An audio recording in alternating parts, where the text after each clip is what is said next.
पराक्रम बिहार रेजिमेंट का है।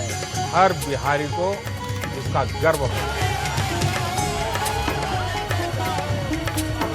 लगभग यहाँ 7 करोड़ नौजवान जो हैं बेरोजगार, उनको काम नहीं है। इसका चुनाव से क्या है? इसका जो भी रिश्ता है न्याय से रिश्ता है।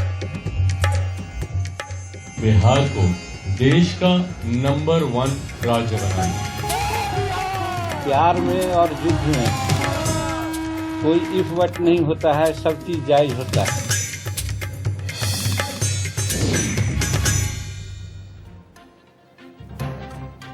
नमस्कार, मैं हूं आपके साथ बरखा शर्मा। बिहार चुनाव से जुड़ी हर अपडेट हम आपको देंगे। आज से यहां पर चुनाव प्रचार की शुरुआत होने जा रही है, लेकिन उससे पहले एक शर्मसार कर देने वाला वीडियो आ गया है सामने, वो आपको हम दिखाते हैं। दरअसल ये जो वीडियो है वो यूपी के देवरिया का है, जहां पर कांग्रेस नेताओं की शर्मनाक करतूत देखने को मिली है। कांग्रेस नेताओं ने एक महिला को घेर कर पीटा है। देखिए तस्वीरें आपके सामने हैं। मुकुंद मणि को टिकट मिलने से ये महिला नाराज थी, इसने अपनी नाराजगी जाहिर की। देवरिया सदर विधानसभा सीट पर उपचुनाव यहां पर होना है। देखिए क्या कुछ हुआ है।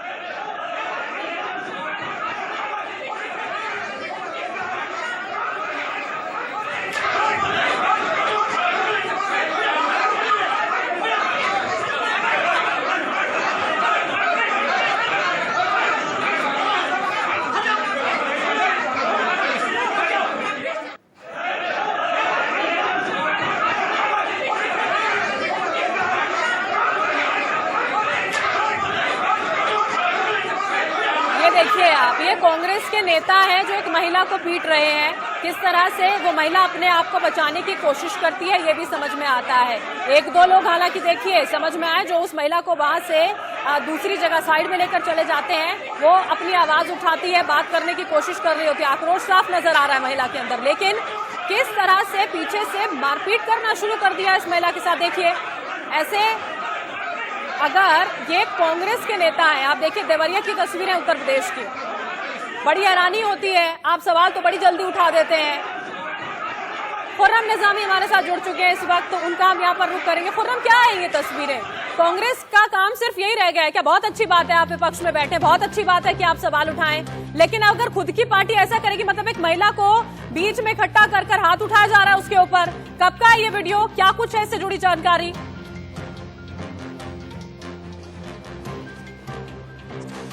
देखिए ये जो उपचुनाव होने जा रहा है उत्तर प्रदेश में देवरिया सदर की सीट है, जहां पर चुनाव होना है, जहां के विधायक थे उनकी मौत के बाद ये सीट रिक्त हुई थी। उसके बाद चुनाव होना है और टिकट बंटवारे को लेकर के कांग्रेस पार्टी में से फुटबॉल भी शुरू हो गया है, जो कि वीडियो सामने है सबको, तो प्रत्यक्ष को प्रमाण की जरूरत नहीं होती। जिस तरीके से उस महिला ने आवाज उठाई कि जिनको टिकट दिया जा रहा है वो उनका कैरेक्टर बेहतर नहीं है, ठीक नहीं है, उनको टिकट नहीं मिलना चाहिए, तो उनकी आवाज सुनने से पहले, परीक्षण कराने से पहले उनके ऊपर जोर आजमाइश शुरू हो जाती है। और ये बेहद शर्मनाक है और हैरत। मैं वही आपसे कह रही हूँ कि ठीक है, उनके अंदर आक्रोश था, महिला के अंदर आक्रोश था, नाराजगी थी। वही कांग्रेस के बड़े नेता हाथरस तो पहुंच जाएंगे, उस बात को लेकर सवाल भी उठा लेंगे। अब इसके लिए क्या कहेंगे और क्या करेंगे फिर? देखिए अब एक्शन लेना पड़ेगा, जो आला कमान है उनको एक्शन लेना पड़ेगा, और जो प्रदेश अध्यक्ष हैं अजय लल्लू उनको भी इसमें इंटरवीन करना पड़ेगा, क्योंकि अगर इस तरीके की बातें सामने आएंगी और बाहर आएंगे और वीडियो के जरिए बाहर आएंगी, तो जाहिर सी बात है कांग्रेस जो अपनी जमीन ढूंढ रही है वो फिर जमीन ढूंढते रह जाएगी, मिलेगी नहीं। क्योंकि इस तरीके से अगर कार्यकर्ता आपस में लड़ रहे हैं और एक महिला को मार रहे हैं, तो जाहिर सी बात है कुछ कहने और सुनने को बचता नहीं है। कोई हुई जमीन तलाशने की कोशिश कर रही है कांग्रेस, ये सबको पता है, लेकिन कम से कम इस तरीके से तो नहीं मिल पाएगी। अगर इस तरह का व्यवहार यहाँ पर महिलाओं के साथ किया जाएगा तब और पीछे चली जाएगी कांग्रेस। वो बेहतर तरीके से समझती है। इसका पूरा ज्ञान सिर्फ दूसरी पार्टी को देने से नहीं होता, ये सबके लिए लागू होता है साहब, किसी एक के लिए नहीं होता है। क्या कुछ आगे होगा इस पर भी निगाहें हमारी रहेंगी। खुर्रम, आगे भी आप जानकारी हम तक पहुंचाएगा। फिलहाल के लिए बहुत बहुत शुक्रिया आपका। अब यार चुनाव में सभी राजनीतिक दल अपनी अपनी तैयारियों में जुट गए हैं, लेकिन एलजेपी ने नीतीश कुमार की मुश्किलें बढ़ा दी हैं, क्योंकि चिराग पासवान लगातार नीतीश कुमार पर हमले कर रहे हैं। क्योंकि एनडीए से अलग होकर चुनाव लड़ना और खुलकर नीतीश को ललकारना ये अकेले चिराग के बस की बात नहीं है, क्योंकि जनता के पास ये संदेश जा चुका है कि एनडीए में न रहते हुए भी चिराग बीजेपी के साथ है। अब सवाल इस बात का कि क्या चिराग बीजेपी की बी पार्टी है?